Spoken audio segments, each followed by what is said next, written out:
All right, good evening, everyone. Welcome to Green White Checker TV. Tonight we are on race number 2 of 12 here at Atlanta Motor Speedway. Last week, I seen the points there. Race winner Larry Yingling gets the win, gets that 4 point lead because of it over Ryan Kelly. Got Chris Jabot in third, David Patton fourth, and we have a tie for fifth, or actually a tie for third, I should say, with Chris Jabot and David Patton, and then tie for fifth between Levi Cox, Chad Wilkes, as you see the remainder of the field there in the standings. Drivers all making their qualifying laps at the moment, so we'll let them finish things up, and then we will get the grid going in just a moment.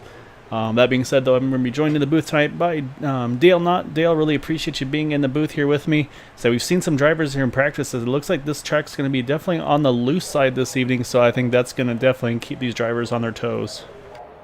Yeah, definitely talking to a couple guys, after their practice, definitely tracks seem to be trending loose. Kind of expect that coming into Atlanta, older track service, very abrasive, a lot different from the other 1.5 mile tracks we go to, in that regard. Yeah, you're exactly right. So it'll be really interesting to see. This might be one of those ones. Usually, of course, we're used to the whole manage the right front tire, but here might be actually kind of keeping an eye on that right rear, because you got to make sure you don't get that thing too hot and angry, because otherwise it's going to be trying to step out on you nonstop. So it's going to be kind of that fine balance between running fast laps and, of course, trying to manage those tires there. Not even just the wear, but also just the temperatures too. With the fast track like this, it's really easy to be able to roast those tires off. So I'll have to wait and see, as like qualifying's just about completed here. But yeah, so say it's going to be interesting to see what these drivers can do. It sounds like the pit window is going to be roughly like mid 40 lap range, plus minus. However, so say we'll have to see if they could make it to the halfway mark on one stop or not. But that being said, that we've just completed qualifying, so we'll let the field start to get gridded up here, and then we'll go over our starting grid.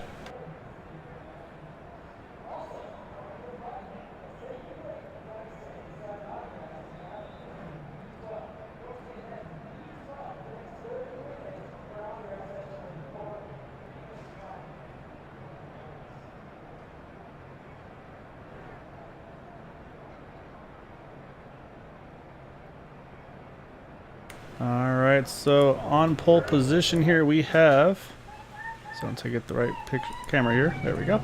On pole position we have the 67 of Larry Yingling with a 29.383. Say about just half a tenth over Maxwell Caldwell in second. Chris Jabot third. Jack Walls fourth. We got Andrew Pleshy, Kevin Hash, Bud Steele, Jim Brooks rounds out our top 8. 9th through 16th here we got Chad Wilkes, Mark Brown, Brendan Pasalacqua, Levi Cox, David Patton, Ryan Kelly, James Ledford, and Charles Johnson. And then we've got Roy let's see if it's Roy Grand or Roy Grande. I'm going with Grande. Corey Lane, Ted Decker Jr., Todd Merkel, Michael Spell, Dalton Hayes, Robbie Richards, and Nicholas Winook. And last driver on the grid, last but not least, that 65 of Gary Corley. So everybody's getting all squared away here. So again, you see our front row there, that 67 and the 94. The 94, of course, being our Season 5 champion. Obviously going to try to see if he can defend that championship, but he's going to have a lot of competition here tonight, Dale.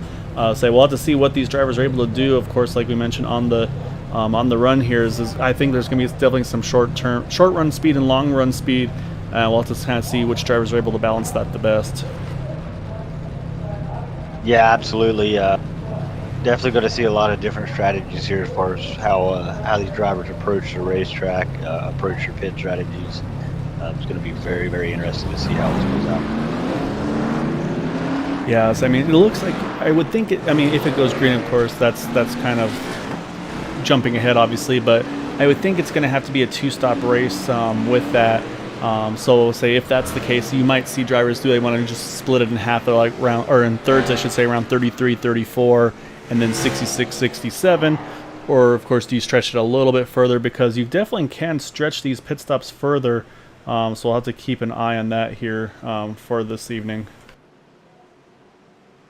Yeah, and a lot of these drivers, they have a strategy, a pit idea in their head, but until you run this track on this current tire build, on this current race build, you're not really sure how everything's going to perform. So as the race weighs on, they'll definitely have to adapt, as they're gaining that knowledge and data.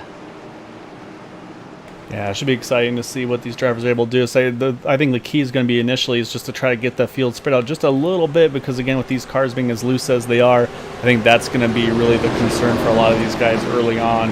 And then that's where, once things spread out a little bit, they'll probably start to be able to kind of push the issue a little bit more. Yeah, first 10 laps on these tires being the most important, and we're about to see how they manage it. Yeah, pace car is off, waiting for that green flag to fly, and they are down NOA. You see Larry Yingling leading the field to the outside. Christian Bell right behind that 67 in that third position as they head into turn one for the first time tonight. Again, scheduled distance is 100 laps here at Atlanta as they come through turn one and two. So good up front. So you see a couple cars have a little bit of bobbles there off the exit of two, but everybody keeping it pointed in the right direction. Yeah, bottom line really did great on the start of the race, pulling away, single file in the top four, about to be top five. Yeah, so the inside line definitely seems to have the advantage early on. As you can see, those top three positions there, all now up into those 1, 2, 3 positions. See the 94 Maxwell Caldwell, he's fallen back to fourth. The 83 of Jack Walls, he's fallen back to about seventh or so. So yeah, say that outside line definitely not where you want to be here early on. Yeah, just such a big run on the bottom. We'll probably see it the same way all night. So I really don't expect that to change. What I do expect to change, though, is I don't expect Andrew Palesci to stay behind Chris Cabot very long. He's already looking at the inside here going into one. Yeah, Andrew's definitely one I think is going to have some pace here tonight. He had a really strong run going last week at Homestead. Unfortunately, just was wrong place, wrong time. Got some damage on the 82 car, had to retire it. So he's going to try to see if he can bounce back tonight. He's in pretty good company with some of those teammates, like I mentioned, with Larry Yingling, Maxwell Caldwell. I believe Chad Wilkes is in that group as well. So Ryan Kelly, of course, as well. Levi Cox. So some really fast drivers in that team. So he's going to have some pretty good resources to his help if he needs. Yeah, coming off of two there, Chris Cabot in the 5 had a little bit of wobble. The 82 of Andrew Palesci is going to look to the inside and probably be able to clear him here through 3 and 4. Yeah, so you just got to make sure he holds it steady there on that white line. And that's the thing you really want to say. We kind of always that joke, kind of the Kevin Harvick line at Atlanta, where you just want to really hook that white line if you can. Because if you can, there's that little. It feels like there's a little bit extra grip there even, and it just really seems to help that car rotate. But of course, the risk there is if you get too low, touch the apron, that's going to make your car very unhappy. Yeah, absolutely, and we're going to see that. We're going to see that tonight somewhere as the run progresses. I would like to say that this race will go green, and this league definitely has the potential. But the track really says that won't happen. It will probably be just one caution. Yeah, so they've done a great job though starting off here. As you see, everybody's been able to spread out just a little bit. Still got a pretty decent battle here though, a little further back with Jack Wells. Unfortunately, looks like Steel pinned to the outside on that number 83. You see to his inside, you've got that 68 of Mark Brown. So right behind him, Jim Brooks in the 76. So I think at some point, if Jack can get settled back into the bottom, he's going to be in a much better position. But as I say that, though, here comes that 14 of Levi Cox. Levi's actually going to try to make the top side happen here. So I think he's just trying to go where they weren't, or where there was a little bit further gap forward there. But it's like that's kind of stalled him out pretty quick as well. Yeah, kind of just, knowing how Jack races, it kind of looks like he may be reserving a little bit here early on. That's actually a really good point, too. As like we mentioned, that short run, long run, it's like he might be trying to take it easy. Like I said, those first 10 laps are crucial for these tires. Try not to burn them up too much, and then you can really start to kind of, just like you said, kind of a short-term loss, long-term gain. Jack definitely, I could see him playing the long run here strategy on that number 83 car. As that 14 is underneath him here in turn number 1. You also see the 6 Bud Steele kind of up on the top side. So we'll probably see him get a little bit freight trained there off of turn 2. You see the 17 Chad Wilkes got by Brandon Pasalacqua. Now that 38 of David Patton trying to get there as well. This is right now right around the top 10 here. Yeah, real tight racing back here between. There's about 8 cars involved currently. Yeah, so those front 4 pretty much snuck away right now with Larry Yingling, Andrew Palesci, Maxwell Caldwell, Chris Gerbeau. They're all within a half a second of the lead up front. So this first leader, or the leader of the second group here, is that 17 of Chad Wilkes. And I've definitely seen Chad. He's really been kind of working on trying to make the long run game, the tire saving work in his advantage. Oh, as I say that, contact between the 14 and the 6 entering turn number 3. We got some heavy contact around, 14 got into the back of 6, and we still got cars getting into it here. See the 12, the 48 made contact as well. So that's going to put us under caution here. Say heavy damage, though, unfortunately, for Bud Steele there. We'll have to take a look, see who all was involved and how bad their cars may be here. Let's go back and take a look. Yeah, it looks like Jim Brooks got caught up in that. Tough break for Jim. You know, he's really good on these types of tracks. The 83 snuck right through their jack walls, just really, really threaded the needle. And I mean, incredible luck and skill displayed by him. Yeah, say I'm watching it now, running it slow. Say 68, and Mark Brown also gets into it. It looks like actually Bud may have caught the outside wall a little bit on the entry, and yeah, say this contact between the 68 and the 76. That's where they had contact, which and then unfortunately made contact with that 14 again as well. But like you said, though, Jack does a really good job sneaking through here. Also, you have a few Ryan Kelly, Charles Johnson, Todd Merkel. They all snuck through. The 03 Kevin Hash, he was able to get by there as well. So yeah, so it looks like the main ones involved with some pretty decent damage are going to be the 48 of James Ledford, Jim Brooks, of course, Charles Johnson, and then I believe the last one in that group is going to be the 6 of Bud Steele as well. So a lot of, and also, I'm sorry, also the 12 of Robbie Richards as well.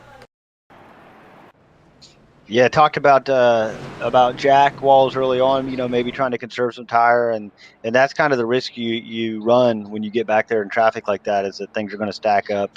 Fortunately for him, he made it through, but it could have quickly went the other direction. Yeah, so we just had some pit stops for our leaders. Everybody came in and say, see the 676 of Jim Brooks, he stayed out. I think at this point he's thinking just stay out here, get a lap let, and then come in and get everything, or try to get as much as he can fixed, because that 76 car definitely has a fair bit of damage to that right front, especially. Actually, it's like both front corners, front, left, right, or left front, right front, actually also the right rear. So pretty much all the corners of that car are pretty hurt here. So he's going to have to get some damage repaired on that car. So you see him duck in right now. And it looks like actually Maxwell Caldwell is going to cycle through with the lead. So wait to see if anything changes here, if the 67 or 82 sneak on by, but I think looks like Maxwell had a really good pit stop there, and say he's going to jump to the front here, saying I think might have to give his pit crew a little bit of thanks there. So he had a 13.8 second stop, whereas everybody around him was in the 14 range. So I say they did just enough there to get him back on into the lead here. Yeah, incredible display by Max Caldwell's pit crew. Those kind of things really are going to pay off for him. Put him in the right spot, restart, and it's where he definitely wants to be. So I see a few drivers still sitting in the pits. I'll say it's no surprise the 6 of Bud Steele still in the pits. Unfortunately, that's going to put him a lap down. Same thing goes here for the 14 of Levi Cox. You see the 48 and the 12 there coming back into the pits. They are still on the lead. Or actually, no, as I say that, actually, I'm sorry. James Ledford's actually one down, so he's in the pits here. And then the 12 of Robbie Richards. Robbie, though, is, I believe, on the tail end of the lead lap. That being said, the lights are off on the pace car. We are on the 1 to green, so we'll jump back over to the leaders. I'm noticing, though, I'm not seeing the 13 of Ryan Kelly on my ticker here, or on my sim racing apps, Dale. So I don't know if you can peek and see if that 13 maybe fell out or not. Yeah, it looks like he might have fell out. I'll have to keep an eye on that. We're back to green. Maxwell gets a good jump. I always have to mention, though, these restarts, leaders have control of it. So once that 94 car, once he was ready to go, he's able to drop the hammer when he wants to. He's able to get that, hold on to the lead. But you mentioned Andrew Pileshi. He gets around Larry Yingling there. Again, that inside line kind of showing that that's where you want to be. As they run now, right now, those teammates running 1 through 4 there. I think Chris Chabot right there behind him in that 5th position in the number 5 machine. And we got that 23 of Brandon Pastelacco right behind them, as well as the 38 of David Patton. Yeah, field immediately went single file, which is good for everybody involved. Definitely going to see him start making moves as Chris Chabot drops to the bottom, taking over 4th position. Yes, I think this is that 17 of Chad Wilkes going with that full tire save plan again here. Saying it's one of those things. Again, you want to try to save as much tire as you can. Like you said, those first 10 laps are extremely critical. So we'll have to see if that's going to pan out for him or not. We can say the other thing is where this caution fell is right around that lap 10 or so mark, which could put these drivers right on the edge of making it on the one-stop strategy. As we mentioned, that fuel window is roughly around maybe like 45 or so, give or take a couple laps. So Pace obviously is going to fall off here, so it usually falls off about a second or so after maybe 10-15 laps. So I could definitely see that coming into play here. Yeah, one driver I want to talk about real quick is the number 65, Gary Corley, running back in 13th, up 12 spots. Started completely in the back, just kind of riding around, but still got a clean race car.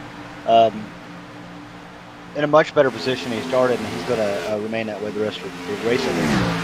Yeah, so like I said, I think Gary just kind of, like I said, put himself in a good position here, just kind of taking it easy early on and just kind of giving what the track will give him, or taking what the track will give him, I should say. So like I said, up to now in the, I believe it's in the 14th position now, as the 47 Dalton Hayes got around him, saying Dalton's actually another one there, started 22nd up to 13th. So a good run for him as well. And say another big mover is that 81 of Todd Merkel is a little further up here in this lead pack right now. Todd started in 20th and he's up into that 9th position. So I got a lot of drivers here able to move up here early on in this race. Yeah, everybody's still single file, really not showing a whole lot of aggression. 100 laps is a long race here. It can be very tiring on the drivers. And like we talked about at the beginning, these cars are going to trend loose. So I don't expect anybody to be making any big moves and sacrificing tire for position at this time. Yeah, it's a good point, Sam. Actually, let's hop on board with number 5, Chris Chabot, and kind of watch his hands here. I kind of want to just see how much he's having to really work the wheel here, because as you mentioned the fatigue on these races. Obviously, it's not obviously quite to the equivalent of course, what the Cup cars are doing, as they have all the other issues going on with the movements of a car and the heat and everything like that. But at the same time, especially with the looser setup, you really have to kind of death grip the wheel occasionally with these, and so you really tense up, and that's one of those things, especially under caution, you kind of be able to take a little bit of a breather and relax your hands and everything. But say in this kind of situation, I'm sure Chris right now probably running pretty aggressively, trying to stay kind of aggressive on the wheel here, and like I said, just has to make sure you hit your marks so well, and yeah, just make sure not a lot of mistakes. And you can see there's always that little bit of like back and forth in the wheel. It's not holding a perfectly steady wheel, which makes sense for that loose setup. You're going to have to always kind of just have a little bit of correction in it all the way through. Yeah, well, you look and he's not really sawing on the wheel. It's not a whole lot of quick back and forth movement, just slight movements here and there, stabling the car out.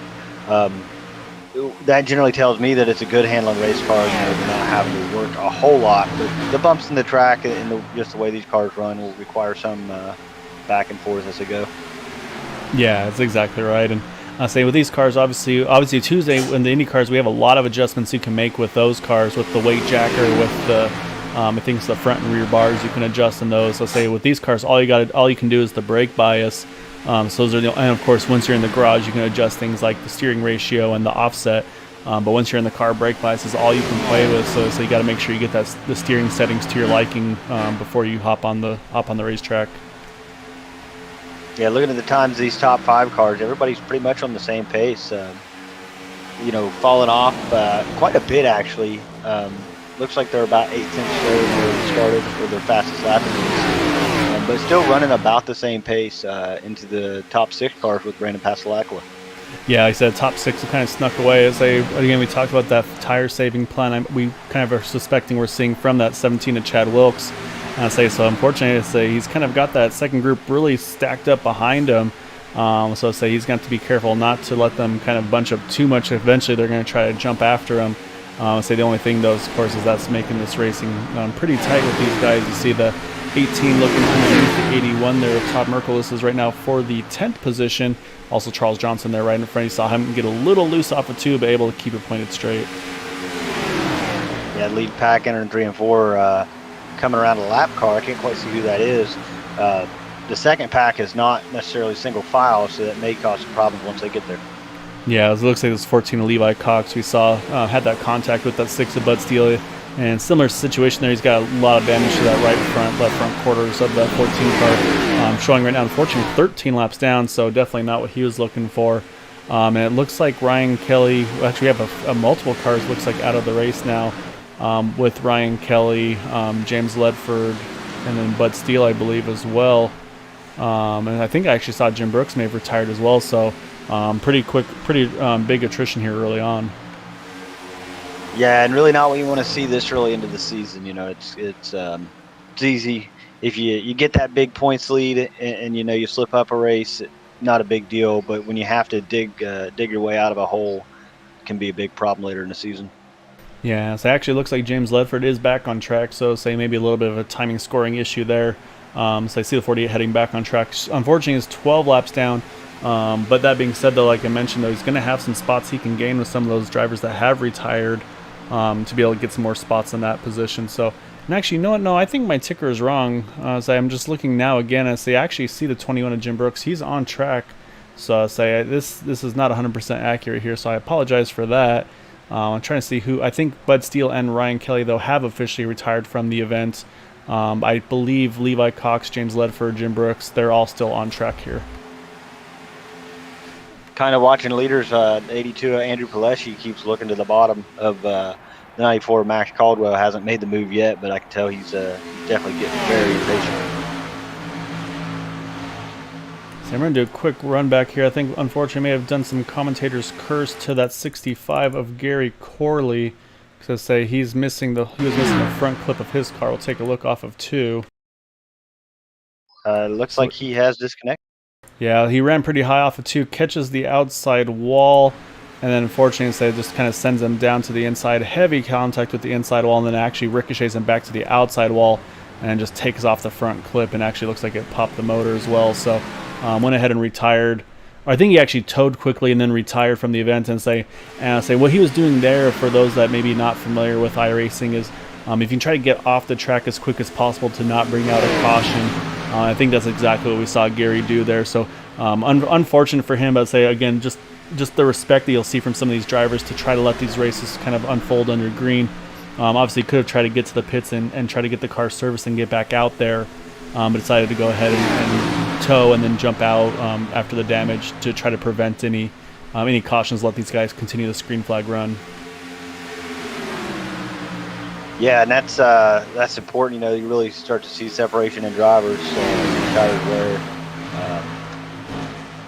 having the cautions every 10 or 15 laps, you really don't get to see that the skill come out, the good racing come out. So good move by Gary, in my opinion. I think it's a real tough break for him, but everybody else is out here racing, having a good time. Yeah, we mentioned kind of the tire saving strategy there with 17 and Chad Wilkes, saying last time by he was actually quickest car on track, just by about a couple hundredths of a second over Maxwell Caldwell. But again, they're only about 20 laps into the screen flag run here, and you see Jack Walls has not left his bumper there. He's still right there with him as well. They're in 7th and 8th, as we mentioned. Those top 6 are in that lead pack here with Brandon Pasalacqua in that 6th position. But they've been able to separate themselves a little bit now from the 28 of Charles Johnson, Todd Merkel. You see them about a second off of Jack Walls and Chad Wilkes here. Yeah, it's watching Dave Patton through 1 and 2, kind of taking a higher line than Brandon Pasalacqua. I was wondering really how it was going to turn out, but they maintained their interval. So I think that's two lines that are going to work equally well, the way it seems. Yes, and I feel like the arc might be a way to kind of help those tires out a little bit as well, say not having as much wheel cranked into it. So we'll definitely have to keep an eye on the long run, see how David does. So he's had some pretty good runs here early on in the season in these cars and also in the Indy Series. So definitely wants to continue that for sure, as you see them going around that 40 to James Ledford. So he's just trying to give them some room so they can get on by us. They also, as we mentioned, unfortunately, James also damaged from that first incident that we had. That being said, though, I mean, Dale, we're already about a third of a distance through this one. We're on lap number 33 of 100. So again, we talked about that possibility of trying to split it in thirds, which kind of went out the window, I feel like, with that caution. So I think now we see if these drivers can make it to that lap 50 or so mark, which, again, that would be in about 18 more laps or so. Yeah, I think if you can make it to 55, I think that you can. I don't want to say I think you can. I think it's possible that you can conserve enough fuel to make it the rest of the way to lap 100, barring any more cautions in any green-white checker scenario, obviously. Yeah, of course. So while things are a little settled in here, let's go ahead and run through our grid here at the moment. So right now our leader, that 94 of Maxwell Caldwell, started 2nd position, now up into the lead. Right behind him is that 82 of Andrew Pileshi. We mentioned he was going to be one to keep an eye on this evening, and he's definitely holding true to that. our pole sitter there in third, Larry Yingling. Right behind him is that 5 of Chris Gerbeau. Chris started in the third position, now in fourth, and actually got a battle here for fifth. Now looks like that 23 Brandon Pasolaco, he's going to try to grab that top 5 spot from David Patton. I say, but David's actually going to hold strong and hold on to it for the moment. But saying, so that's right now for 5th and 6th. Then here comes those fresh tires of that 17 of Chad Wilkes. He's going to actually grab that spot now. So move Chad up into that 6th position here. And then say tagging along with him is that number 83 of Jack Wells, Jack in the 8th position. And about 2 seconds out back is that 28 of Charles Johnson. Started 16th up into the 9th position. And then behind him, that number 81 of Todd Merkel right now rounding out our top 10. Then we've got the 10 of Corey Lane here in the 11th position. Behind him, the 18 of Roy. We're going with Grande, but I'll have to check with him at some point and see what the actual last name pronunciation is. And then behind him, the 47 of Dalton Hayes started 22nd up to 13th here. And he's got that 03 of Kevin Hash with him. I say, familiar with Kevin running the Super Speedway Cup Series. Looks like he's getting his feet wet here on the Cup side of things as well. So good to see Kevin back on track here as well. And behind him, that 78 of Nicholas Winook in 15th position. And right now, last car on the lead lap is the 68 of Mark Brown. So jump back up front to leaders for a moment here, see if anything's changed. Looks like everybody's holding pretty steady here. So I'll say we'll keep going now through the lap down cars. Robbie Richards, first car, 1 lap down at the moment. Say unfortunately was involved in that first incident as well. Has some, you can see that left front damage to his number 12 machine. Then you also have the 79 of Ted Decker Jr. Same thing. It looks like a little bit of left front damage to his machine as well. So I think that was where unfortunately those laps down went. They had to get those taken care of. So those are actually the only 2 cars 1 lap down, and they're actually in pretty close proximity to each other. So this would be the lucky dog battle should a caution come out. And 3 laps down is the 88 of Michael Spell. Car looks pretty clean, I must say. Looks like it got fixed up pretty well here, so you just need some brakes on cautions, and of course some luck as well with those 2 that are 1 down to be able to get back into it. Then 7 laps down is the 76 right behind him, Jim Brooks. You can see how roughed up that car is, unfortunately, but so still actually running some pretty decent lap times for where he is on track. And then, of course, then we mentioned the first caution, that 14 of Levi Cox, to say he's just kind of cruising right now, just trying to, same thing, just trying to minimize the damage, as he's actually got that 40 to James Ledford on the same lap as him, so that could be a battle for position. And so that's everybody that is on track at the moment. I do see the 13 of Ryan Kelly back on track, sitting here in the pits. Again, I believe may have been a connection issue for that number 13, unfortunately, so not what Ryan Kelly was looking for by any means this evening. But that being said, though, we're going to jump back up front because things are definitely moving around now, Dale. I see the 17 of Chad Wilkes while he went through the field. He's somehow gotten all the way up to 3rd. So I think that tire strategy has been paying off extremely well for Chad. Not only did Chad drive his way into 3rd, as well as Dave Patton taking the same strategy I'm about to talk about. They did it on the high side. I noticed the 38 running the higher line through 1 and 2 1 lap, got a huge run, really put him in a good position. And then the 17, Chad Wilkes, basically walked by everybody on the high line. Yeah, so here he goes for second, getting underneath Andrew Pileshi there. So I said, and he talked about it, I mean, he was one of the few that really lagged back and really took it easy on those first kind of 10 or so laps. And saying again, it's been paying off here. He's been the quickest on track the last few laps. What's interesting though is I see 2 cars dropping into the pits. The 83 of Jack Walls, he's hit the pits, as has the 14 of Levi Cox. So I wonder maybe this is still outside the window to make it on a 1-stopper. So I think this might be a split the race here. Still kind of do that split it in 3rd strategy. Yeah, and Jack really had to, he really had to drive. I'm not sure he was able to conserve much fuel. He was kind of trapped back in that second pack there early on and drove up and caught the leaders. So, maybe pushed a little too hard and knows he isn't going to make it. But I don't see how Pitt now he's going to make it until the end. And I'm not sure that he'll be able to recover having to pit, around lap 80, 75, or 80. Yeah, no, he's definitely going to have to do a 2-stopper still to the end. So he'll still have to pit one more time before we get to the finish here. So I think that's where he's just decided to split it up in 3rds. And actually, as I said, here comes Maxwell Caldwell. So that's our race leader here hitting the pits. So you can see it's a tricky pit entry, and I just caught the cone. So I have a sinking feeling that's unfortunately going to be a stop and hold for him in that number 94 machine. We'll say we're going back to the lead, but we'll keep an eye on him and see if he's able to get back out quickly or if he's going to have that hold. So it's definitely going to be a hindrance there for that 94 car. Yeah, the leader's starting to spread out a little bit. Everybody dropping in the pits. Got Chad Wilkes, one of the fresher tires, driving his way up to the front, taking the high side. Not something you see a whole lot anywhere, let alone in a place like Atlanta.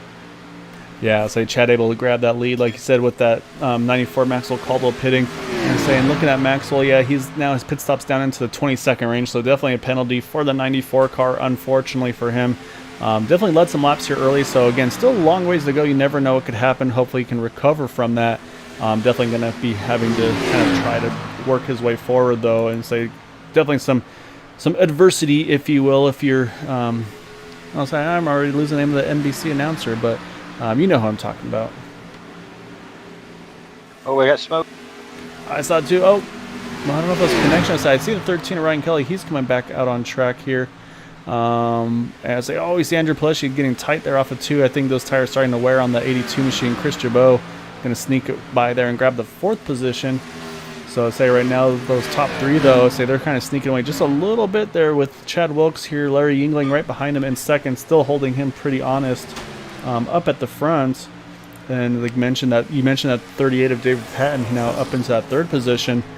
Saying Dave, like mentioned, started 13th up to 3rd in the 38 car.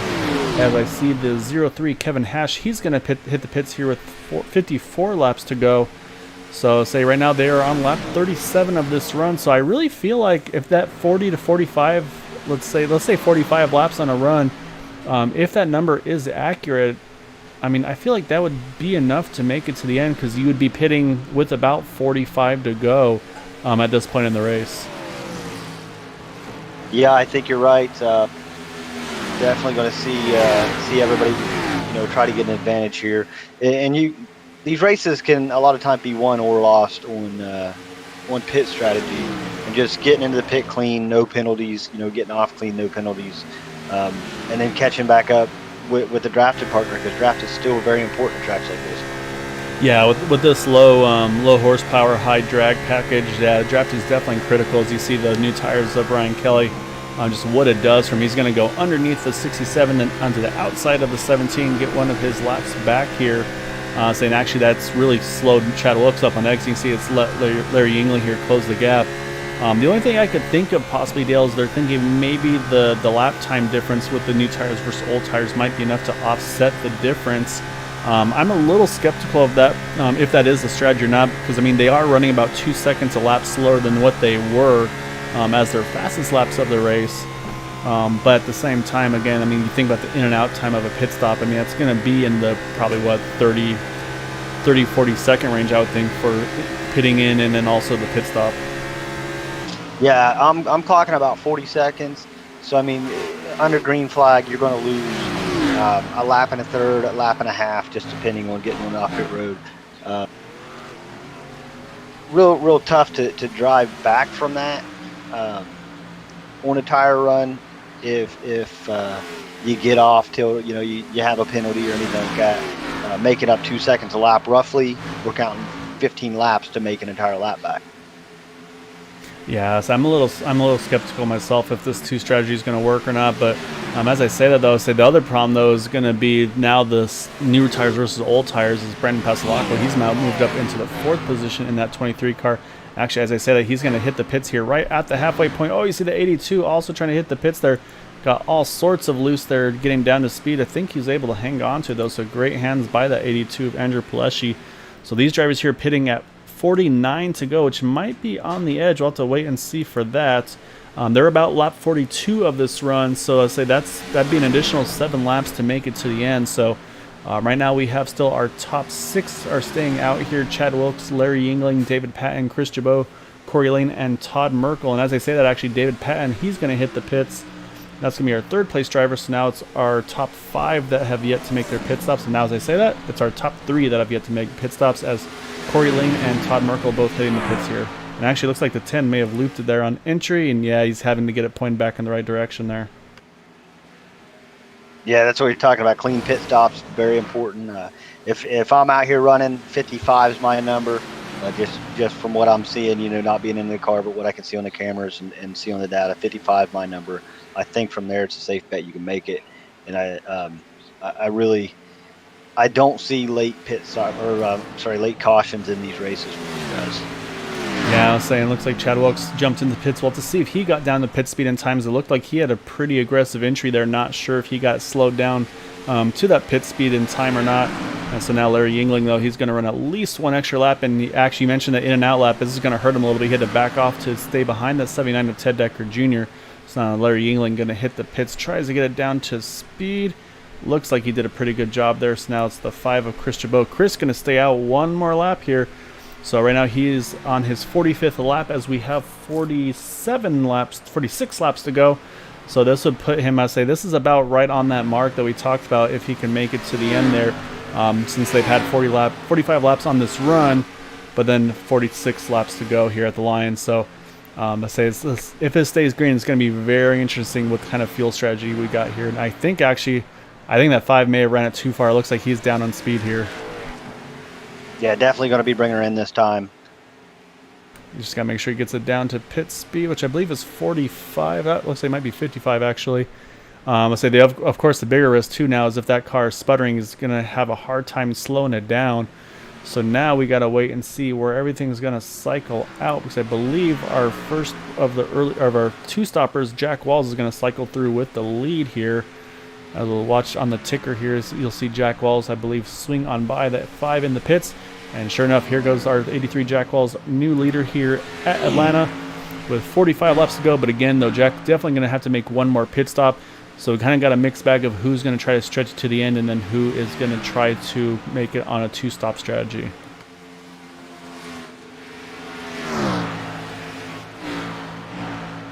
Yeah, I was noticing Michael Spells, he entered pits right behind the 5 there on that those last couple cars. Locked him up. I was curious if he got her slowed down, which he did. But definitely real tough pit entrance for him. Slid it quite a bit. Yeah, especially, I mean, the thing about Atlanta with as much as these tires wear, this is definitely one of the harder pit entries, I feel like. You just have so much speed at this track. I mean, right now the drivers are going about 185 entering turn number 3 there, and having to get it slowed down from the banking to the apron and get down to 55 miles an hour. I mean, that's not an easy task for any of these drivers to do, especially on those worn tires. So yeah, right now though, Jack's enjoying a nice 9-second lead. Of course, it's going to drop as the tires wear off for him. But that being said, we got a pretty good battle here right behind in that 3rd spot. We've got David Patton ahead of the 67 Larry Yingling, got Andrew Pleshy in the 82 right there as well. And so right now this is 2nd, 3rd, and 4th on track, and all these drivers pitted within about 3 laps of each other, Dale, from about 4 laps ago to 7 laps ago, which right now the advantage of the freshest tires are going to go to that 67 of Larry Yingling. So again, say right now of the drivers that pitted there towards the end, Larry by far got the best in and out laps there. Say as he's only 7 seconds off the lead. But more importantly, for those drivers that pitted later or pitted right around him, like the 17 of Chad Wilkes and the 5 of Chris Chabot, he's got about 13 to 15 seconds on them just from his in and out lap. So he did a really good job getting in and out of the pits there. Yeah, and on the pit strategy, I don't think that David Patton can make it. I think he's in a great position in a race, but I just don't think. I think we watched Chris Chabot possibly run out of gas. I think 48 laps, 49 laps is just too far to push it. And if he can push it that far, he's not going to do it by maintaining race speed. Yeah, that's exactly right. If anything, at this point in the race, what I'd be doing if I'm that 38 is I'd actually fall behind the 67 here and just use that draft. That way you're not full throttle in the straightaways. And then, of course, just roll out of the turn early. Don't use any brake, which right now probably not using much brake as these cars with those fresh tires. And again, that high downforce, they can just kind of full send it here. But yeah, we mentioned that 9-second gap. It's down to 4.5 seconds. So that's just how much these tires mean. As the last time by, Jack was in the 31.0, whereas these guys here are in the mid to high, like 29.6, 29.7s. Yeah, and that's gonna continue, to be the case as Jack gets further into his run. The tires are gonna get worse and worse, and these things do become a handful. You don't notice it. One thing about Atlanta that I find unique is coming off a 2, you can be super, super tight, and then when you come off a 4, it's just wrecking loose. Yeah, just the way these turns are, you're exactly right. So the car just behaves completely different.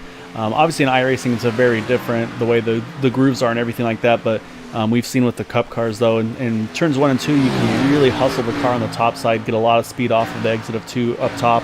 However, it seems like 3 and 4, you really just want to be feeding that bottom, that white line. Obviously, not really the case here in iRacing, but it just really goes to show how different these turns are though for these drivers, and just what you can do differently, and how to drive them differently to kind of get the car to do what you want it to do. And it looks like Larry's just gotten around that 67, or sorry, the 38. 67 has gotten around the 38 of David Patton, so move Larry now up into the second position and only about 1 second off of the lead. So I think about 2 laps at most. Larry's going to be right at the back bumper of that 83 car. So again, now it's just all about Larry. I think it's going to be, once he gets to this position, he's just going to have to go kind of conservation mode, save the tires, save the fuel, and just manage his gap to whoever's in the second place, which right now is that 38 of David Patton, and make sure he just doesn't give up too much time. Yeah, Larry's going to make real short work of all this. He started on the pole. He's run his way back up, going to be in first place without a doubt here. Very short. Happening now. So now you see, though, he's in a bit of traffic with a big mix of tires and fuel with these guys. Obviously, Jack Wall's on some older equipment there. But then you see behind him that 28 Charles Johnson. Charles on pretty fresh tires, so he's going to want to obviously get one of those laps back on his car. Oh, you see Andrew Plesch get really loose off the 2. Hung on to it, though. So Andrew's actually still in the 4th position, so he's looking to try to gain from this as well. As you can see, though, now 67's cleared most of the traffic, but now he's going to watch that mirror, though, because that 28 Charles Johnson, he's going to definitely want to get one of those laps back here. Yeah, talk about back for the field 94, Max Caldwell. Haven't really talked about him for a little bit. Trapped a lap down from that pit penalty. I think it's going to be a tough break for him. I really don't see how he's going to get that back unless we get a couple back-to-back cautions here.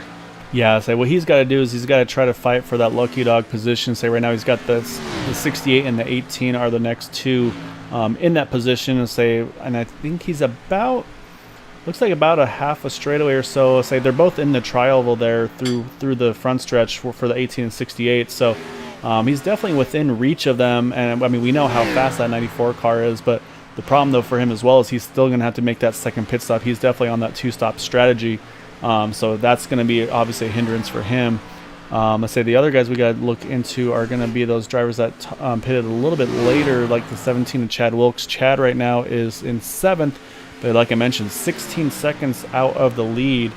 He only pitted 1 lap later than Larry Yingling. So actually, no, I'm sorry. He pitted 1 lap earlier than Larry Yingling. So I'm not sure what Larry was able to do for that in and out lap, but he definitely got it done. And same thing for Chris Gerbeau in that 5-car set. We think Chris ran out of fuel on the entry. He's got the most fuel of anybody on track, so the only hope he has is if these guys have to really save, he might be able to kind of close that gap even further, which if that is the case, I mean, the drivers I think at risk will be, I mean, that would put him easily into the top 5 after these other drivers have to start their second pit stop cycle. Yeah, and we're gonna see that second pit stop cycle happen shortly. They got to leave enough time to get back on whatever they can. And if you pit at say lap 90, there's really no time to do much. So I think you're gonna see them come in, within the next 10 to 15 laps. Yeah, so I think that 20 to 30 lap to go range will definitely make the most sense for that. So while things are kind of settled out a little bit, let's run through the field here. So obviously have our race leader, pole sitter Larry Yingling here. Got right now, let's see, about a 1.7 second gap over the 38 of David Patton. So he's been able to clear that lap traffic as well. David's on 2 lap older tires and 2 laps less fuel than the 67. So we're wondering if he can stretch it all the way to the end. Could be tight for him. In 3rd is the 83 of Jack Walls. Jack definitely going to have to pit a second time. He's going for that 2-stop strategy. So right now he's just kind of biding his time until he makes that second set of pit stops. In 4th position, the 82 of Andrew Pleshy. Andrew will probably take over that 3rd spot here not too long, as he also has fresher tires. But I think he's pitted too early to make it to the end on fuel. I think we'll see that 82 have to make another stop for fuel as well. And he's in the same boat there as the 23 Brandon Pasolaco. Brandon in the 5th position. Also pitted 20 laps ago, so I think he's probably a little bit too far out on fuel. But again, These drivers, some of them are much better at saving fuel than I am, so you never know. And actually, as I say that, Jack Wall's hitting the pits now, so he's making that second stop now. And then behind the 23 is that 81 of Todd Merkel. Todd as well pitted about 21 laps ago, same as Andrew and Brandon. So we'll have to see what his pit strategy is going to be. As we mentioned, Chad Wilkes pitted that 1 lap before Larry Yingling in that 17 car. And right now Chad is showing 17 seconds off the lead. So I think he's probably close, if not safe, to make it to the end on fuel. Then we got Dalton Hayes. Dalton, I would say 90% sure he can't make it to the end. He pitted about 5-6 laps before Larry Yingling and company. So I think he's going to have to make another stop there at the end. Corey Lane is in the same boat as a lot of those guys in that 20 or so laps since they last pitted. So Corey might be right on the edge of making it to the end on fuel in that 10 car. And we got the 5 of Chris Chabot. He was the last of the pitters. Actually, I think ran out on the backstretch trying to stretch that fuel number. So I feel pretty confident about Chris being able to make it to the end. He's actually right now the last car on the lead lap here, about 20 seconds out of the lead. And say one thing you notice though, Dale, too, is he's not really changed his he's not making big gains or anything like that on that 67 Larry Yingling. So I have a feeling Chris might be going fuel save just to make it that little bit extra that if he needs to the end here, because maybe it's possible. Maybe some of these drivers might even those that pitted towards the end, maybe they'd have to take a splash or something like that. And that could be where the 6 where the 5 is able to capitalize. Yeah, and on that with the 67 Larry Yingling, he is pulling away from David Patton. If I'm in that position and I'm right on the border, questionable about whether I can make it, I'm going to let David reel me in a little bit. I'm going to lift early, roll the center a little more, give up some of that lead. Obviously a faster car, so I don't think you have to worry about David Patton passing him. But he can, he has a 2.7 second lead, opportunity to conserve some fuel here. Yeah, exactly. Right. So that's actually a good opportunity here. Let's go ahead and hop on board here. Let's actually jump to the cockpit. So we'll keep an eye on the RPMs as well. See maybe he's doing any clutch and coasting, anything like that, entering the turns or not. So that's one of my things I do. Some drivers actually apparently shut their ignition off completely. But it looks like Larry's actually looks like he's just coasting it in there, not actually shutting the motor off or clutching it. So it's like just running normal right now in that 67 car. So maybe doesn't need it or isn't worrying about it yet. I mean, we still do have 24 laps to go here as he crossed the line there. And saying right now also only showing the 9 cars on the lead lap. Here comes actually a few hitting the pits now. Todd Merkel in the 81. We mentioned Todd pitted about 24 laps ago. He's in. So, I mean, that's going to, I think, tell a tale there. I think that's going to show that Chad Wilkes... Actually, you know what? That's the same lap as Chad Wilkes, so this could get interesting. I'm wondering if any of these guys can actually make it. Maybe they just try to stretch it out just in the case of a caution. Yeah, tough to say. They're definitely not going to take a full load of fuel here, so the pit stop should be a little quicker, and they shouldn't lose as much time, but it's going to be a 4-tire stop for Todd Merkel. Yeah, I mean, at this point, if you're pitting with 20 to 30 to go, you might as well take 4 tires. I mean, again, we've seen the pace fall off about 2 seconds. This is definitely what you got to do. So right now, as we mentioned, Larry Yingling still got about a 3-second lead over David Patton in that 38 car. I'm going to say David, again, pitted just 1 lap before Larry Yingling. So right now, again, those drivers that pitted latest is the 67, the 5, as well as the 17 and the 38. So all within about 2 laps of each other, but we'll have to see if that's going to wind up playing a role in this one. As I see the 47, Dalton Hayes, he's hitting the pits. Did expect to see him, and I didn't think he could stretch it to the end there. He pitted a few laps before the rest of that field. So he's going to hit the pits there from I believe it was in the 7th position. Now move that up to Chris there. And then the other car I wanted to find is Jack Walls in the 83 machine, because again, he's one of those ones that pitted earlier and he's got the fresh tires. And he's been one of the fastest cars on track, running right now about a second quicker than Larry Yingling in that 67 car. So I'm intrigued right now who's going to be able to do what right now, because I'm trying to see. He's about a half a lap behind the 5 of Chris Chabot. I was curious to see if maybe Chris, like, if could the 83 maybe close the gap to that number 5 car. But right now it looks like that 83 is, again, about half a lap behind him. But there's still, like I said, still 20 laps to go, so I'm just kind of spitballing what potentials could happen here. As I say that, here comes the 18. He's hitting the pits to make a pit stop, as is the 23 of Brandon Pasolaco. So that's another one of our race leaders here, Dale. Yeah, definitely. Most everybody. The only car that I believe can make it is the 5 of Chris Cabot. Everybody else, even Larry Yingling, in my opinion, is going to have to pit. I mean, I've been wrong before. Definitely don't think David Patton has enough fuel. Andrew Pleshy doesn't have enough fuel. Chad Wilkes doesn't have enough fuel. I really think the only person who has a shot at winning on fuel strategy is the 5 of Chris Cabot.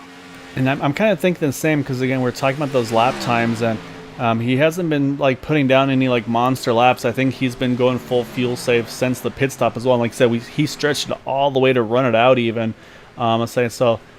So actually say that here comes the 67 Larry Yingling. He is going to hit the pits here. He's going to pit with 19, actually coming to 18 to go. And I think this strategy is to make sure that he's like he's talked about, make sure he's got enough tires to take advantage here towards the end of the race. So that answers that question for the 67. He could not make it to the end, so he's going to go ahead and get serviced here. And that's going to give the lead over to that 38 of David Patton. And then move Chad Wilkes, I believe, up. Oh, no, I'm sorry, actually, the 82 of Andrew Pleshy. Move him up into second with about a 5-second lead over from the 38 to the 82. And then Chad Wilkes will be in the third position. So now it's going to be kind of to see what these lap times are going to be looking like. So what I wanted to do, though, before that pit stop cycle happens, I want to watch this number 5 car. I just saw something there, Dale. I don't know if you caught it either or not, but there is definitely some clutch action going on in that number 5 car. Yeah, not surprised. Really not. We see that type of thing a lot out of Chris and his teammates. I noticed that he was running about a half a second slower than Chad Wilkes on 2 lap fresher tires.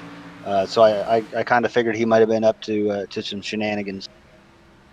Yeah, so now the question's going to be, so we got, right now, again, I mentioned that 38, David Patton is still showing as our race leader. Right now we've got 5 cars on the lead lap. Jack Walls, I mentioned him in the 5. Jack Walls actually showing as our last car in the lead lap now in the 83 car. Again, he went full on with this pit strategy. So the question is going to be, how far is Jack now ahead of that number 67 Larry Yingling? So you see Jack here is entering turn number 1. So let's jump back now to the 67. And he's not too far behind. So I think those fresh tires are going to carry that 67 out and around the 83 before too long. So then the next question is there enough time? If that 5 can make it, if he saved enough fuel, could he actually make this happen here? Say, because right now he's showing about, waiting for the gap there, it looks like about 10 seconds in front. And that's going to be tight, Dale. I kind of have a feeling that gap could be caught. But actually, as I'm watching David Patton, he's starting to let some guys go too. So as I say that, here goes Larry Yingling, puts down fastest lap of the race, 29.115. He's not going to do any tire saving here. He's going to go full to balls to the wall here. Yeah, Larry knows he can make it to the end on tires and fuel. He's got nothing to worry about but making up this gap, 26 seconds. Yeah, so I think we'll see David Patton probably not in too far away now. So he's going to cross the line here with 13 to go at Atlanta. Again, right now those drivers that have still stayed out is that 38 David Patton, our race leader.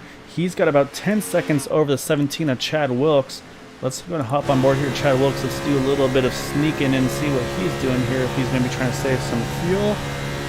And it looks like he's doing the normal stuff for his car, so it might just be trying to run it out on fuel. And as we mentioned, we know the 5 of Chris Chabot. Oh, but man, look at the gap though. Here's the 5. He's just trying to save as much as he can here. Everybody's going on by him.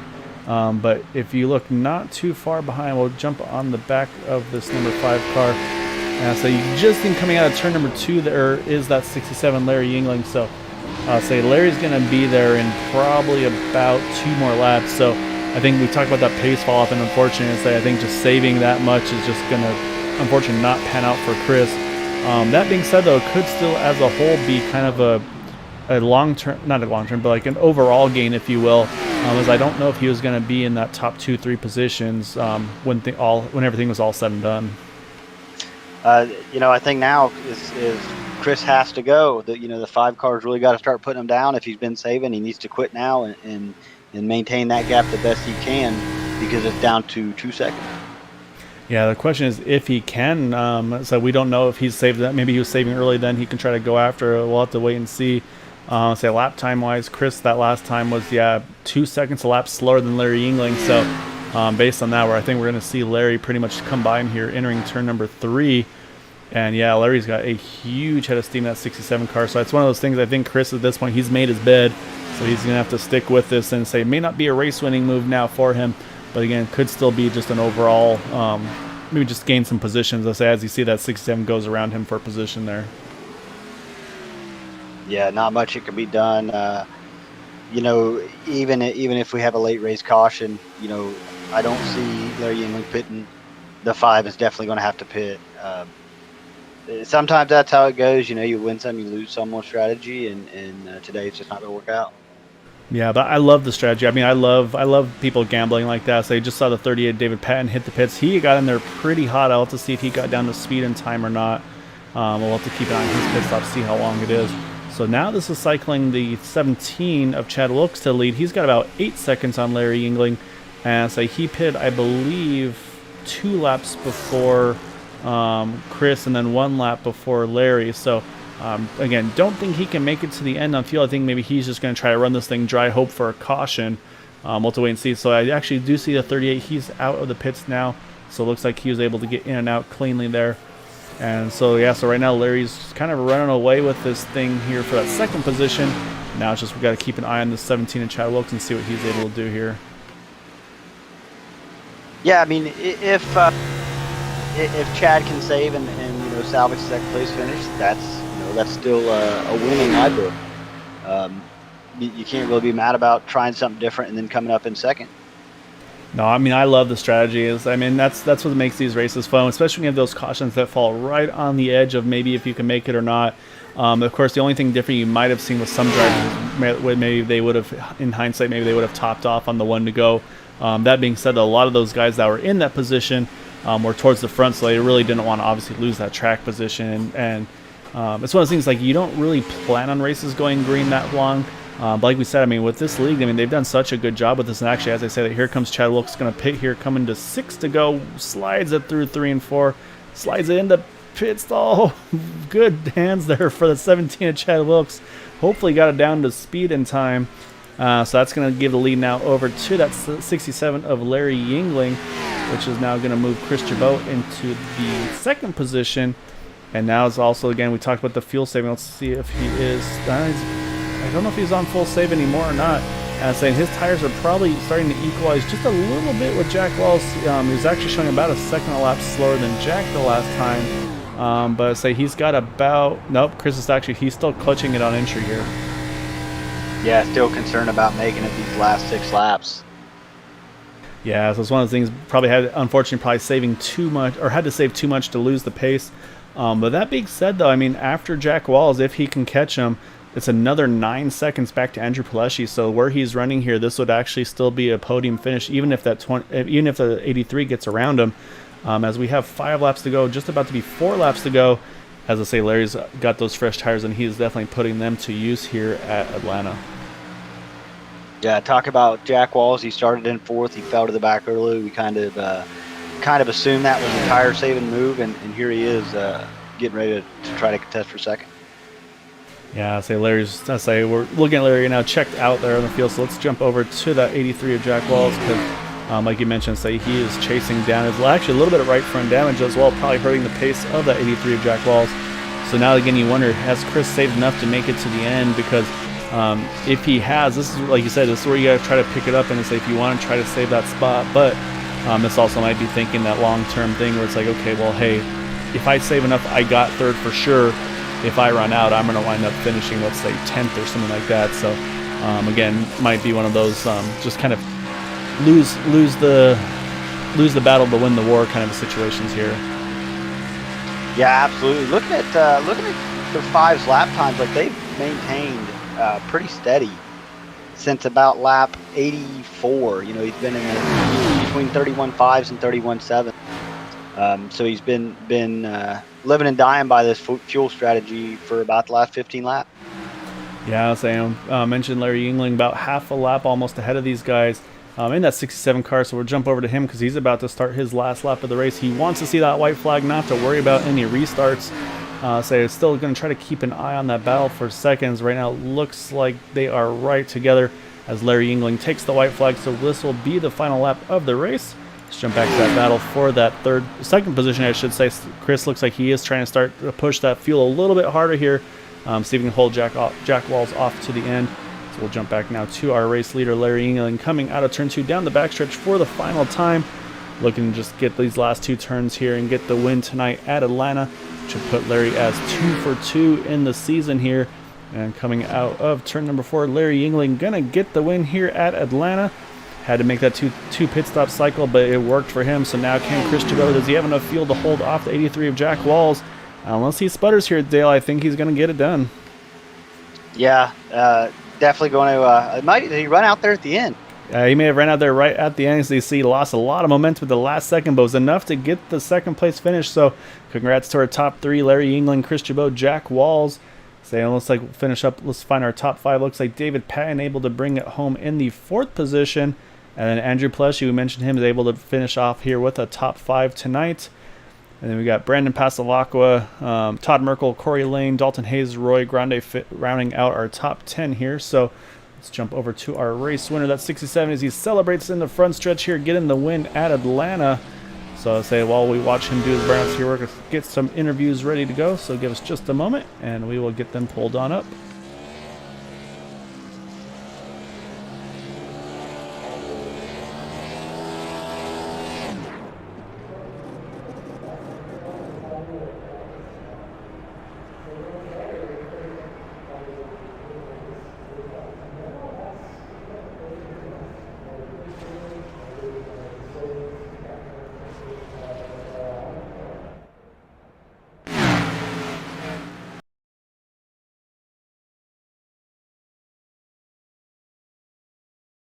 All right, so we're going to grab our 3rd place finisher. Dale's going to have a chat with Jack Walls in that number 83 machine.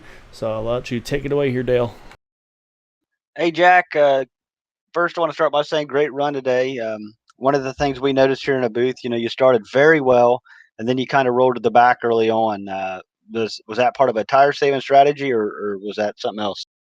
Yeah, that was my plan. I was going to save my tires for about the first 15 laps and then try to move up from there. And then that caution came out, lap 17, 18, something like that. And I don't know how I missed getting through all them cars there, but I got through and pitted. And then I guess around lap 40, I said, I'm going to split. I knew I was going to have to make another stop. So I said, I'm going to split the last 60 laps in the 30 and 30, and that's what I did, and it worked out. Pretty uneventful race for me, though. Yeah, going back to that caution, as it happened, we was talking, kind of a risk you take when you roll to the rear like that, to save tires, is you may get caught up in incidents. But what we saw was a little bit of luck and a lot of skill to get you through that. Yeah, it's a little bit of luck to get through that first crash, and yeah, and I got to thank the guys that were lap cars that pulled over to the right out of my way to let me by without slowing me down. That was great. Want to go down to the last 2 laps here, you and the 5 of Chris Chabot. Chris was turning around 31 sevens, and then you get up behind him and he starts turning 31 twos. Did you think you had enough to get around him, or? Yeah, in fact, I think I could have passed him if it wasn't for the 28 there in the last couple laps. He got on my inside, and so I was stuck on the outside and lost my chance. But 3rd place, I'll take 3rd place. That's good. Yeah, definitely. Started 4th, finished 3rd. Great day for the 83 Pennzoil. You got anybody you want to give a shout out to, Jack? Yeah, thanks to the guys, all the guys in the league. Fun racing with these guys. 0 repairs makes it real nice. I think we're driving a lot safer. And thanks to you guys for the broadcast. I watch every one of them, even when I'm not in them. And of course, thanks to Pennzoil giving me this bright yellow car. Couldn't do it without it. All right, Jack. Well, again, great run. We appreciate your support. Appreciate you being here. Okay, thank you. Have a good night. All right, that's our third place finisher, Jack Walls, in that, like you mentioned, that bright yellow Pennzoil machine. If he's going to be racing a car, it's going to be bright yellow. It's going to have Pennzoil on it, and more often than not, Dale, he always brings it home to a good result. So, like you said, a great result for Jack tonight, bringing it home in third after starting in the fourth spot. So he did everything he needed to do. Now I'm going to let you catch up with Mr. Fuel Saver in that number 5 machine of Chris Jabot. So let's go ahead and pull him down here and let you have a chat.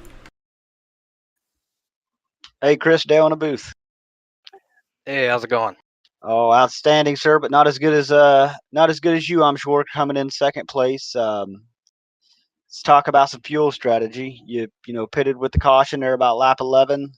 Next time you came in was at 55. Did you have anything left in the tank when you pitted, or were you completely out? I ran out coming down pit road. If I wouldn't hit my pit box right, my race would have been over right there because I would have had to tow. It was shut off by the time I got stopped. That's kind of what we saw. Just a little curious on that. Were you sure you could make it to the end? Well, the long run we had after that caution, I was kind of in line behind the top 3 or 4 drafting, and I was hardly full throttle at all. So I saved a bunch of fuel. I needed to. It was 45 laps that first run. I needed to do another 45 the second run, and I realized after about 5 laps that I wasn't going to be able to do it unless I started clutching in every single corner. So that's what I did for probably the last 35, 40 laps, and I ran out of gas. It was sputtering coming out of turn 4 on the last lap too. I really thought Jack was going to get by me for second at the end there. Yeah, we definitely caught you clutching it. Did a little in-car action with it. Heard the RPM drop all the way down. So if we figured you were in full fuel save mode. And then coming down to the line, we saw you run out. Jack was right on you, so good break there to bring it home into second. Yeah, man, it was a really fun race. I think the top 3 all had different strategies going there. So it's really nice to run a race where that, it's green flag racing and that kind of stuff can play out. Yeah, absolutely. As far as you talk about everybody being on separate fuel strategies, the 67 pitted on 82, his last stop. Your stop was, lap 55, and then Jack Walls was on 71. Back to that though, you ran 13 sevens from about lap 86 to 98 there, and then you ran 31 twos, 99 and 100. We were concerned that you might have been running out of tire, but it seemed like you had plenty of tire, just not enough fuel left.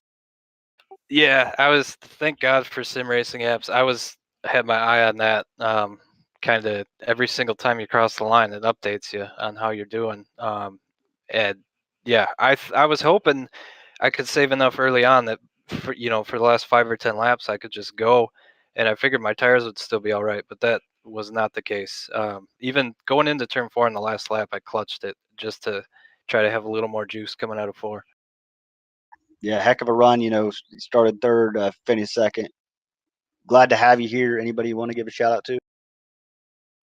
Yeah, glad to race here. Obviously, thank you guys, Green White Checker TV, and definitely all the admins at Area 51 Racing. It's really clean racing, some of the most fun I've had on here in quite a long time. So, unfortunately, this will be my last race on the Thursday night. Got to go back to the job that pays the bills. But Tuesday nights, I'll be running the Indy cars here, and hopefully sometime I'll be back on Thursdays.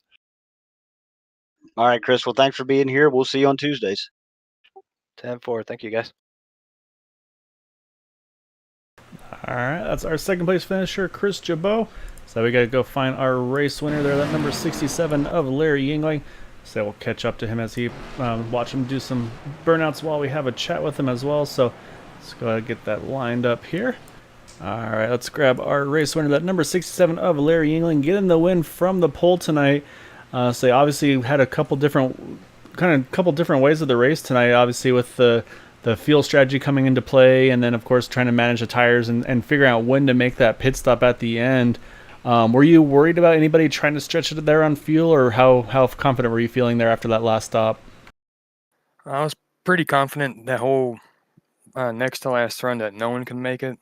Because I was looking at 6 to 7 laps short, and and I saw Jack pitted with like 16 or so, or probably more than that to go, and I just wanted to stay out as long as I can, but not too long to where he gains too much of an advantage, and I made sure to give myself enough time when I pitted to catch him, and I did, and just it kind of sucks because I know Chad, he had, I think, a speeding penalty, and he missed pit road or whatever, and Maxwell had 2 speeding penalties, and I think someone else on my team had something go wrong, and I couldn't hear anyone on my team but Chad. Some Discord was messing up, but it was a pretty good race. I enjoyed it. It was at least for me, it was very peaceful.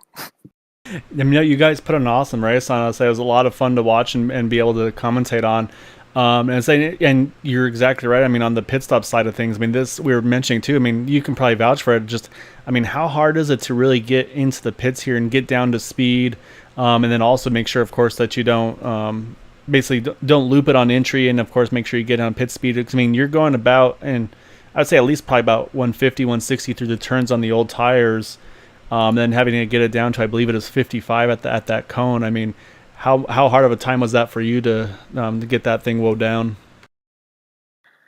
It was somewhat. I made sure when I pitted there was no one behind me, so I can take a little bit more easier entering. But I know if you try and dive it in there, the way the banking is and the bumps, if you just miss it by an inch or whatever, and it can definitely cause you speed or hit the cone.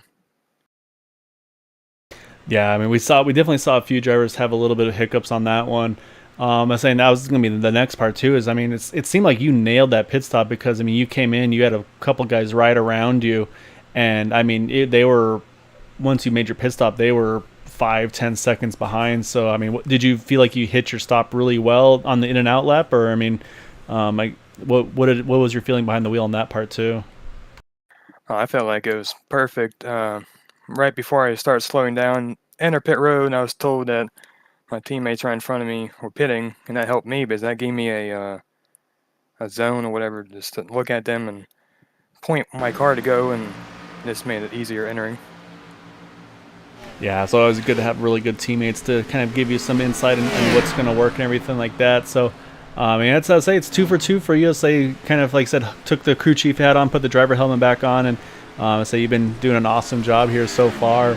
And like I said, also, I mean, the racing's been really good. Only the one caution here tonight. Kind of threw a little bit of a potential loop with the fuel strategy there. Say wound up working out for you, obviously. So yeah, I mean, great run tonight. Any thanks shouts you'd like to give for pulling off the win this evening? Definitely my teammates this race: Maxwell Caldwell, Andrew Paleschi, Levi Cox, Ryan Kelly, Chad Wilkes, and Kevin Hashbrown. And always got to thank you guys for broadcast and the league for all that they do. Well, congrats again, Larry. Enjoy it. And yeah, so I look forward to catching again here soon. But yeah, great run tonight. And yeah, we'll catch you next week. Thank you, sir. All right, Dale. So that's our race winner. That number 67 of Larry Yingling. Say goes 2 for 2 so far in season 6. Say he's been a really good crew chief for some of those drivers like Maxwell and Ryan Kelly. So he decided to hop back into the driver's seat there, and he's kind of showing him what he can do behind the wheel as well. So he's definitely starting off strong here for season 6. But before we go through the standings, though, any final thoughts on tonight's race? No, just a real great showing by everybody. You know, Larry and Lowline Racing coming out and putting on a great show. You can definitely see there's a lot of skill in that team, and they play off each other's skill. So glad to be a part of that and being able to be here with you, watching them race it and giving the play-by-play. Yeah, like I said, I mean, it's easy to do almost when they do such a good job. So. Yeah, again, want to congratulate our top 3, Larry Yingling, Chris Jabot, Jack Walls. Great job by them. Of course, congrats and great job to all the drivers, though, like we mentioned, going just the one caution tonight. They unfortunately had that contact between the 6 and the 14 earlier on. It caught up a few drivers, so that kind of did their nights in. But as a whole, though, a great job by the rest of the field here and by all the field. It really, as we mentioned with some of those interviews, too, just sneaking through some of those incidents as well between them. So again, congrats to Larry Yingling on the win. But now we got to pull up our race results here.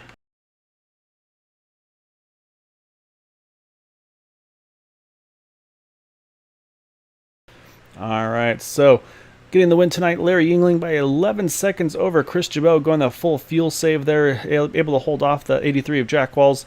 David Patton brings it home in 4th. Andrew Pleshy a top 5. You got Brandon Pastelacqua in 6th. Todd Merkel in 7th. Corey Lane 8th. Dalton Hayes is in 9th. And I've got the update on the last name. In 10th position is Roy Grandy. So Roy getting the top 10 position. So unfortunately he is no longer a Taco Bell menu. He is, so we got a last name correction there. So Roy with the top 10. So great job for him. I think it might be his first race with the Cup Series. So great start for him tonight. 11th through 20th, you've got Nicholas Winook, Kevin Hash, Chad Wilkes, Maxwell Caldwell, as I mentioned, with some of those pit penalties. Robbie Richards, Mark Brown, Ted Decker Jr., Michael Spell, Jim Brooks, and Charles Johnson round out the top 20. And 21st through 25th, we saw, unfortunately, Ryan Kelly had some connectivity issues that dropped him down to 21st position. You got James Ledford, Levi Cox, Gary Corley, and Bud Steele round out our results for this evening. So that's going to do it for tonight. So again, want to congratulate our race winner, Larry Yingling, getting the win this evening. And I'm saying, as always, of course, happy Friday Eve. I say, hopefully all will be able to enjoy your weekend here, not too far away. And as always, I'll catch you on Sunday night for the Super Speedway Cup Series. And until then, please have a wonderful evening. And of course, if you can, try to stay home, stay safe, wash your hands, and have a good night.